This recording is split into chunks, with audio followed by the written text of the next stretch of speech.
কোনো ঘটনা ঘটার আগে তা ইতিহাসে লিপিবদ্ধ হয় না। ইতিহাসে লিপিবদ্ধ করা হয় ঘটনা ঘটার পরে। যুগে যুগে যারাই জুলুম করেছেন, ইতিহাস তাদের ঘৃণিত করে মানুষের কাছে তুলে ধরেছে। আজকের ভিডিওতে তেমনি একজনের ইতিহাস তুলে ধরব, যে কিনা জুলুমের চূড়ায় অবস্থান করত, কিন্তু দিন শেষে ইতিহাস তাকে লাঞ্ছিত করে মানুষের সামনে উপস্থাপন করেছে। আর জুলুমকারীদের জন্য এটা শিক্ষাও বটে। বলছি ফেরাউনের কথা। ফেরাউনের উত্থান, জুলুম এবং জুলুমকারীদের ভয়ানক পরিণতি কি হতে পারে, এর সবকিছুই জানাবো আমাদের আজকের ভিডিওতে। তাই আর কথা নয়, মূল আলোচনা শুরু করা যাক।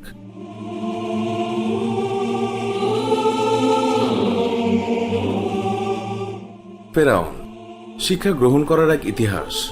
যুগ যুগ ধরে আল্লাহ তাআলা বিশ্ববাসীর সামনে এই দৃষ্টান্ত বিদ্যমান রেখেছেন। বিশেষ করে জালিম শাসকদের জন্য এক ভয়ানক দৃষ্টান্ত হল ফেরাউন। ফেরাউন একক কোনো ব্যক্তি নয়। তৎকালীন সময় মিশরের বাদশাগণকে ফেরাউন বলা হতো। সেই হিসেবে প্রত্যেক বাদশা ফেরাউন। তবে আমাদের কাছে অতি পরিচিত যেই ফেরাউন বর্তমানে মিশরের জাদুঘরে সংরক্ষিত আছে এবং পবিত্র কোরআন আল কারিমে যার বর্ণনা রয়েছে, সে ছিল মিশরের জালিম বাদশা। নিজের ক্ষমতা, জনপ্রিয়তা এবং অহমিকায় নিজেকে খোদার আসনে সে আবিষ্কার করেছিল। দাম্ভিকতা ও একনায়কতন্ত্র প্রতিষ্ঠা করার হীন চেষ্টায় একত্ববাদে বিশ্বাসীদের ওপর তার করা জুলুম এবং নির্যাতন, অমানবিকতা ও অসৌজন্যমূলক আচরণ তাকে বিশ্ববাসীর কাছে চরম ঘৃণিত করে রেখেছে। তার জামানায় আল্লাহর নবী হযরত মুসা আলাইসাল্লাম এই পৃথিবীতে আগমন করেন। ইতিহাসের কিতাবে তার নাম কেউ কেউ রেমেসিস বলেছেন, আবার অনেকে ওলিদ ইবনে মাসাব ইবনে রাইয়ানও লিখেছেন। তার বয়স হয়েছিল 400 বছরেরও বেশি। তার জীবনের এই দীর্ঘ সময় নীতি নৈতিকতা, আদর্শ বহির্ভূত ও আল্লাহর সাথে চরম দৃশ্যতা দেখিয়ে আল্লাহর ক্রোধকে নিজের দিকে টেনে নিয়েছে। বিশেষ করে আল্লাহর নবী মুসা আলাইসাল্লাম ও তার অনুসারীদের প্রতি তার মাত্রাতিরিক্ত জুলুম আল্লাহর ক্রোধকে আরও ত্বরান্বিত করেছে। শুধু ফেরাউন একা নয়, পৃথিবীর পাঠশালায় আমরা যা দেখতে পাই তা হলো আল্লাহর একত্ববাদের প্রতি উদাসীন মনোভাব দেখিয়ে শয়তানের এবং নিজস্ব মতবাদ প্রতিষ্ঠা কিংবা কোনো মুশরিকদের প্রলোভনে খোদাদ্রোহী শক্তিকে বেগবান করতে স্বজাতির উপরে যে বা যারা নির্যাতন, নিপীড়ন, জুলুম, অত্যাচার এবং হত্যায় মেতে উঠেছে, তাদের উপরে আল্লাহর ক্রোধ নেমে এসেছে। তারাও তাদের সহযোগীরা ঘৃণিতভাবে ইতিহাসের রাস্তা করে নিক্ষিপ্ত হয়েছে। কোনো অপশক্তি, কোনো ব্যক্তি বা কোনো জাতিগোষ্ঠী কখনো আল্লাহর একত্ববাদের আলোকে তারা নিভিয়ে দিতে সক্ষম হয়নি। ইতিহাস অধ্যয়ন করলে আমরা দেখতে পাই, কোনো এক ব্যক্তি ফেরাউনের কাছে ভবিষ্যৎবাণী করেছিল, বনি ইসরায়েলে এমন একজন সন্তান জন্ম নেবে যার হাতে তোমার রাজ্যের পতন হবে, দাম্ভিকতা, জুলুম এবং নির্যাতনের অবসান হবে। তোমার চাপিয়ে দেয়া শিরকি পূজার পাঁজর ভেঙে আল্লাহর জমিনে আবারও একত্ববাদের ইবাদত কায়েম করবে। তার ভবিষ্যৎবাণী শুনে ফেরাউন আবারও হিংস্র হয়ে উঠল। আত্মবিস্মৃত হয়ে আল্লাহর নিয়মকে বাধাগ্রস্ত করার লক্ষ্যে বনি ইসরায়েল সমাজে হত্যাযজ্ঞ চালানো শুরু করল। অগণিত পুত্র সন্তানকে হত্যা করল। পুরুষদের মৌলিক চাহিদা মেটাতে তারা বাধাগ্রস্ত করল। জুলুম নির্যাতনের খড়গ চালিয়েও ফেরাউনের শেষ রক্ষা হলই না। আল্লাহর জমিনে আল্লাহর একত্ববাদ প্রতিষ্ঠার লক্ষ্যে আল্লাহ তাআলা তার মনোনীত ব্যক্তি প্রিয় নবী হযরত মুসা আলাইসাল্লামকে দুনিয়াতে প্রেরণ করলেন। ফেরাউনের চোখের সামনে আল্লাহ তাআলা তার প্রিয় নবীকে বড় করলেন। তাফসিরে মারিফুল কোরআনে আল্লামা শফি রহমাতুল্লাহ আলাই বলেছেন, আল্লাহ তাআলা ফেরাউনের কৌশলকে শুধু ব্যর্থ এবং বিপর্যস্তই করেননি, বরং আল্লাহ ফেরাউনের পরিষদবর্গকে চরম বোকাও বানিয়েছে।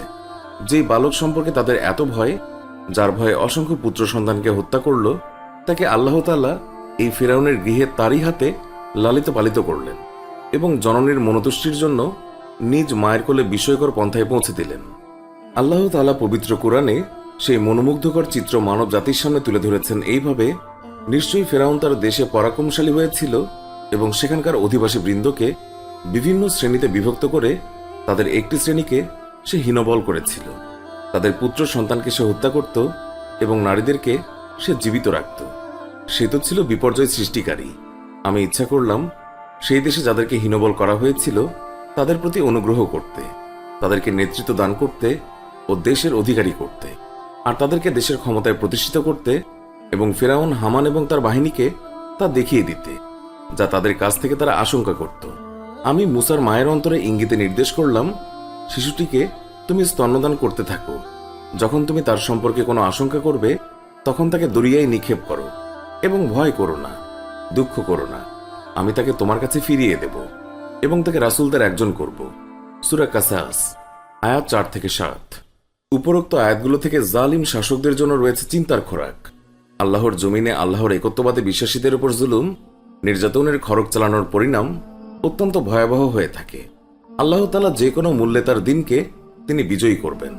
কাফের মুশরিকদের প্ররোচনায় কিংবা নিজস্ব ক্ষমতাকে পাকাপোক্ত করতে একত্ববাদে বিশ্বাসীদের উপর চালানো অমানবিক নির্যাতন একসময় প্রচণ্ড গতিতে নিজের দিকে ধেয়ে আসবে, যেমনটি এসেছিল ফেরাউনের দিকে। একত্ববাদের আওয়াজকে স্তব্ধ করার লক্ষ্য হিসাবে হযরত মূসা আলাইহিসসালামকে হত্যার ঘৃণ্য চক্রান্তে বসলেন ফেরাউন। ফেরাউন তার আত্মগর্ব এবং দাম্ভিকতায় নিজেকে খোদার আসনে আদিষ্ট করল, একত্ববাদে বিশ্বাসীদেরকে তুচ্ছ তাচ্ছিল্য করল। আল্লাহ তাআলা পবিত্র কোরআনে বলেছেন, ফেরাউন ও তার বাহিনী অন্যায়ভাবে পৃথিবীতে অহংকার করেছিল যে তারা আমার কাছে প্রত্যাবর্তিত হবে না। সূরা কাসাস আয়াত ৩৯। আল্লাহ তাআলা তাদের অহংকারকে ভরা ডুবি দিয়ে একত্ববাদের সাফল্য বিশ্ববাসীর সামনে প্রতিষ্ঠিত করলেন। আল্লাহ তাআলা ফেরাউন এবং তার বাহিনীকে সমুদ্রে নিক্ষেপ করে শাস্তি প্রদান করলেন। বিশ্বের সব জালিমদের জন্য দৃষ্টান্ত স্থাপন করলেন যে জুলুমদের পতন কতটা ঘৃণিত। পবিত্র কোরআনের ভাষায়, অতএব আমি তাকে এবং তার বাহিনীকে পাকড়াও করলাম এবং তাদেরকে সমুদ্রে নিক্ষেপ করলাম। দেখো জালিমদের পরিণাম কি হয়ে থাকে। আল্লাহ তাআলা তার প্রিয় নবী এবং একত্ববাদে বিশ্বাসীদেরকে তিনি বিজয়ী করলেন। আল্লাহ তাআলা মানুষকে নেতা বানান যেন তাদের নেতৃত্ব দিয়ে মানুষকে আল্লাহর পথে আহ্বান করেন, সত্য ও ন্যায় পথে মানুষকে পরিচালিত করেন। আল্লাহ ও তার প্রেরিত নবী রাসূল এবং মনোনীত ধর্মের প্রতি মানুষকে ডাকে, উদ্বুদ্ধ করে। সব প্রকার অনৈতিক কর্মকাণ্ড, জুলুম, নির্যাতন, শিরক, কুফরকে নিশ্চিহ্ন করে পৃথিবীকে সুন্দর এবং শান্তির নিবাস হিসেবে গড়ে তোলেন। কিন্তু অনেক শাসক গোষ্ঠী এর বিপরীতে গিয়ে মানুষকে একত্ববাদের বিরুদ্ধে উদ্বুদ্ধ করে। আল্লাহ তাআলা এবং ধর্মীয় পণ্ডিতদের জুলুমের মাধ্যমে আল্লাহর দ্বীনের বিরুদ্ধচারণ করে। আল্লাহ তাআলা তাদের উদ্দেশ্যে বলেছেন, তাদেরকে আমি নেতা করেছিলাম, তারা লোকদেরকে জাহান্নামের দিকে আহ্বান করত। কিয়ামত দিবসে তাদেরকে সাহায্য করা হবে না। এই পৃথিবীতে আমি তাদের পশ্চাতে লাগিয়ে দিয়েছি অভিসম্পাত এবং কিয়ামতের দিবসেও তারা দুর্দশাগ্রস্ত লোকদের অন্তর্ভুক্ত থাকবে। সূরা কাসাস আয়াত ৪১ থেকে ৪২। পবিত্র কোরআনের সুস্পষ্ট বর্ণনা এই কথাই প্রমাণ করে যে আল্লাহ তাআলার বিধানের বাইরে গিয়ে নিজস্ব কিংবা কোনো অপশক্তির শিরক, কুফর মিশ্রিত মতবাদকে যদি প্রতিষ্ঠা করার ঘৃণ্য চেষ্টায় লিপ্ত হয়, তারা আল্লাহ তাআলার ক্রোধে নিশ্চিহ্ন হয়ে যায়। সেই সঙ্গে তারা আল্লাহর একত্ববাদের কাজ করতে গিয়ে বিভিন্ন জুলুম, নির্যাতনের শিকার হন। তাদেরকেও বিচলিত হবার কিছু নেই। আল্লাহ তাআলা অবশ্যই রহম করবেন, যেমনটা বনি ইসরায়েলের উপর করেছেন। তবে পূর্বসূরীদের উপরেও এমন অমানবিক নির্যাতন করা হয়েছে। পৃথিবীর সর্বশ্রেষ্ঠ মানুষ হযরত আম্বিয়া আলাইহিসসালাম ও তাদের অনুসারীদের উপর কল্পনাতীত নির্যাতনের পরেও তারা আজ নন্দিত। তারা বিভিন্ন অপবাদ এবং অপদস্থের শিকার হয়েছেন, কিন্তু তারা কখনোই ভেঙে পড়েননি। পক্ষান্তরে জালিম তার প্রভাব প্রতিপত্তি বিস্তার করেও তার শেষ রক্ষা হয়নি। আজ তারা নিন্দিত এবং অপমানিত। সাময়িক সময় আল্লাহ তাআলা তার বান্দাকে আরো কাছে টানতে বিভিন্ন পরীক্ষা নিয়ে থাকেন। মানুষ সত্যিকার অর্থে আল্লাহর উপর ঈমান এনেছে কিনা আল্লাহ তাআলা তা যাচাই করেন। আল্লাহ তাআলা সূরা আনকাবুতে বলেছেন, মানুষ কি মনে করছে যে আমরা ঈমান এনেছি আর এই কথা বললেই তাদেরকে অব্যাহতি দেয়া হবে এবং তাদেরকে পরীক্ষা করা হবে না? আল্লাহ তাআলা আমাদের সবাইকে আল্লাহর একত্ববাদের উপর বিশ্বাস স্থাপন করার তৌফিক দান করুন। আরেকটি কথা, দুনিয়াতে কারো প্রতি জুলুম হওয়া দেখে খুব একটা চিন্তার কারণ নেই, কারণ আল্লাহ তাআলা যাকে ভালোবাসেন তাকে পরীক্ষার মধ্যে ফেলেন, আর জালিমদের শেষটা হয় একেবারেই করুণভাবে। ডাক্তার মরিস বুকাইলি, যিনি দেশ, কাল, রাষ্ট্রের সীমানা পেরিয়ে পরিচিত বিশ্বের সকল দেশের সকল মানুষের কাছে, শান্তিকামী এক সাহসী সন্তান। তিনি ফ্রান্সের এক খ্রিস্টান পরিবারে জন্ম নিয়েও পরবর্তীতে তার খ্রিস্টান ধর্মবিশ্বাসে পরিবর্তন আসে। তিনি খ্রিস্টান ধর্ম ত্যাগ করে ইসলামকে বেছে নেন। তার মুসলিম হওয়ার রোমাঞ্চকর কাহিনীর পেছনে রয়েছে মহাগ্রন্থ আল কুরআনের একটিমাত্র আয়াত। হ্যাঁ, আল কুরআনের একটিমাত্র আয়াতই পাল্টে দেয় এই মহামনীষীর জীবন। তিনি পবিত্র কোরআনের অখণ্ডনীয় সত্যতায় মুগ্ধ হয়ে আশ্রয় নিয়েছিলেন ইসলামের সুশীতল ছায়াতলে। তার ইসলাম গ্রহণের হৃদয়ে দাগ কেটে যাওয়ার এই ঘটনাটি নিয়ে আমাদের আজকের এই ভিডিওটি। ডক্টর মরিস বুকাইলের ইসলাম ধর্ম গ্রহণের কাহিনী জানতে ভিডিওটি এক মুহূর্ত না টেনে পুরোটা দেখার আহ্বান করছি। তৎকালীন ফ্রান্সের প্রেসিডেন্ট ফ্রাঁসোয়া মিতেরা প্রেসিডেন্ট পদে থাকেন 1981 থেকে 1995 সাল পর্যন্ত। তিনি তার পদে থাকাকালীন সময়ে 80-র দশকের শেষের দিকে ফেরাউনের মমিকে আতিথেয়তার জন্য মিশরের কাছে অনুরোধ জানালেন। ফ্রান্স তাতে কিছু প্রত্নতাত্ত্বিক গবেষণা করতে চাইল। মিশরের সরকার তাতে রাজি হল। 1981 সালে মিশর থেকে ফেরাউনের লাশ আনা হয়েছিল ফ্রান্সে। রাজকীয় সম্বর্ধনা দেয়া হয়েছিল রেমেসিস দ্বিতীয়র অভিশপ্ত লাশকে। লাল গালিচা সম্বর্ধনা দিয়ে বরণ করা হয়েছিল ফেরাউনকে। এর আগে তার পাসপোর্ট তৈরি করতে হয়। পাসপোর্টে তার পরিচয় লেখা হয় মহান মিশর সম্রাট। ফ্রান্সের আইন হিসাবে জীবিত বা মৃত কেউ ফ্রান্সে পাসপোর্ট ছাড়া ঢুকতে পারে না, আর নিয়ম মেনে তাকে ফ্রান্সের ল্যাবে হাজির করা হয়। কাজে কায়রো থেকে ফেরাউনের যাত্রা হল প্যারিস। প্লেনের সিঁড়ি থেকে ফ্রান্সের প্রেসিডেন্ট, তার মন্ত্রীবর্গ ও ফ্রান্সের সিনিয়র অফিসারগণ লাইন দিয়ে দাঁড়ালেন এবং মাথা নিচু করে ফেরাউনকে স্বাগত জানালেন। ফেরাউনকে জাঁকালো প্যারেডের মাধ্যমে রাজকীয়ভাবে বরণ করে তার মমিকে ফ্রান্সের প্রত্নতাত্ত্বিক কেন্দ্রের একটা বিশেষ ওয়ার্ডে নিয়ে যাওয়া হলো, যেখানে ফ্রান্সের সবচেয়ে বড় সার্জনরা আছে এবং তারা ফেরাউনের মমিকে অটোপসি বা ময়নাতদন্ত করে সেটা স্টাডি করবে এবং তার গোপনীয়তা উদ্ঘাটন করবে।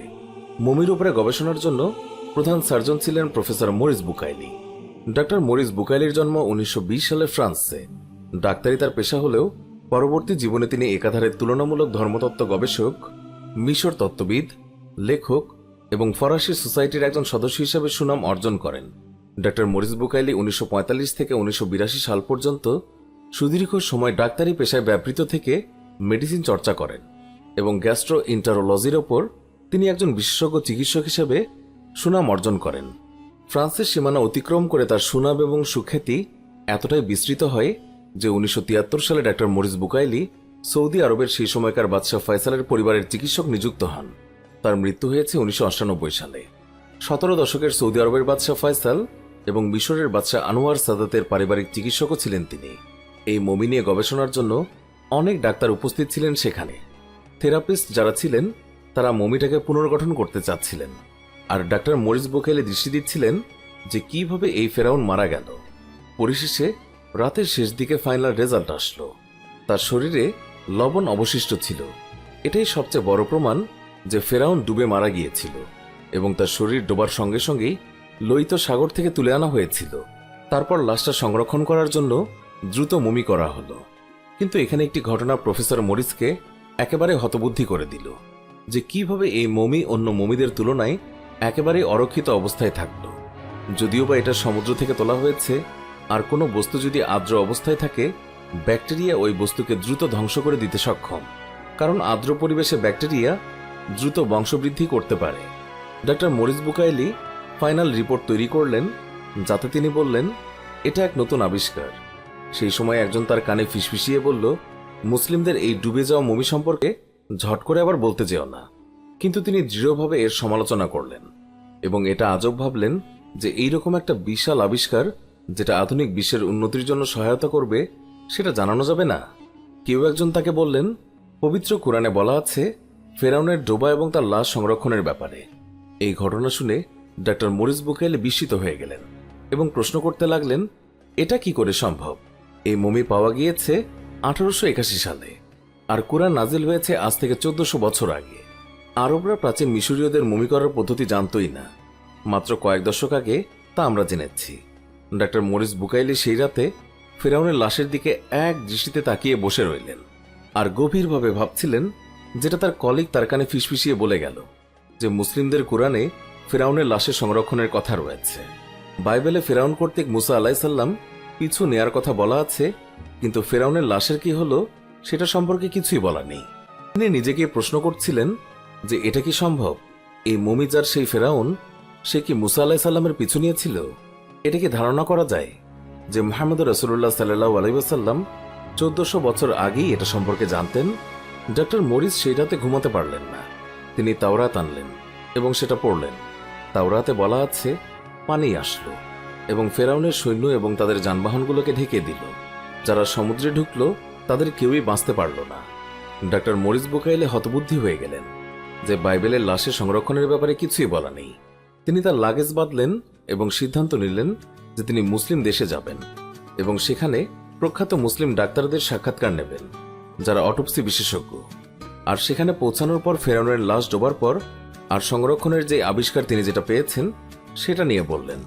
তাই একজন বিশেষজ্ঞ মুসলিম পবিত্র কোরআন খুললেন এবং আয়াতটা ডাক্তার মরিস বুকাইলিকে শোনালেন, যেখানে সর্বশক্তিমান আল্লাহ তাআলা তিনি বলেছেন, অতএব আজকের দিনে বাঁচিয়ে দিচ্ছি আমি তোমার দেহকে যাতে তোমার পশ্চাৎবর্তীদের জন্য নিদর্শন হতে পারে। আর নিঃসন্দেহে বহু লোক আমার মহাশক্তির প্রতি লক্ষ্য করে না। তিনি এই আয়াতের মাধ্যমে খুবই প্রভাবিত হয়ে পড়লেন এবং ভীষণভাবে অভিভূত হয়ে তিনি তার জোর গলায় চিৎকার দিয়ে বললেন, আমি ইসলাম ধর্ম গ্রহণ করেছি এবং আমি এই কোরআনে বিশ্বাসী। সুবহান আল্লাহ। এ থেকেই প্রমাণ হয় যে পবিত্র কোরআন আল্লাহর কালাম। ডক্টর মরিস বুকাইলি ফ্রান্সে ফিরে গেলেন এক ভিন্ন অবস্থায়। ফ্রান্সে 10 বছর তিনি আর কোনো ডাক্তারি অনুশীলন করেননি, বরং এই সময়ে টানা 10 বছর ধরে তিনি আরবি ভাষা শিখেছেন। তিনি পবিত্র কোরআনে কোনো বৈজ্ঞানিক দ্বিমত আছে কিনা সেটা খুঁজেছেন। তারপর তিনি পবিত্র কোরআনের একটি আয়াতের অর্থ ভীষণভাবে বুঝলেন। সেটা হচ্ছে, এতে মিথ্যার প্রভাব নেই, সামনের দিক থেকেও নেই, পেছন দিক থেকেও নেই। এটা প্রজ্ঞাময়, প্রশংসিত, আল্লাহর পক্ষ থেকে অবতীর্ণ। 1976 সালে ডক্টর মরিস বুকাইলি তিনি একটি বই লিখেন, যেটা পশ্চিমা বিজ্ঞানীদের টনক নাড়িয়ে দেয়, যেটা বেস্ট সেলার হয়। বইটি প্রায় 50টিরও বেশি ভাষায় অনুদিত হয়েছে। বইটির নাম হচ্ছে বাইবেল, কোরআন এবং বিজ্ঞান। এর আগে পবিত্র কোরআনের কয়েকটি আয়াত মুছে ফেলার দৃষ্টান্তপূর্ণ দাবি জানিয়েছেন ফ্রান্সের 250 রাজনীতিবিদ। তারা একটি পিটিশন ইস্যুর মাধ্যমে এই দাবি জানিয়েছিলেন।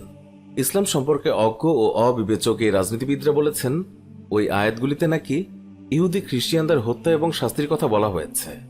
আয়াত মুছে ফেলার এই দাবি এই মহাগ্রন্থ এবং তার অনুসারী মুসলমানদের বিরুদ্ধে বিশ্বব্যাপী পরিচালিত গভীর ষড়যন্ত্রেরই অংশ বলে তা প্রতীয়মান হয়। কোরআনের আন্তরিক ও অনুসন্ধিৎস পাঠক মাত্রই জানেন যে এতে এমন আয়াত বা আয়াতসমূহ নেই যার শানে নজুল নেই।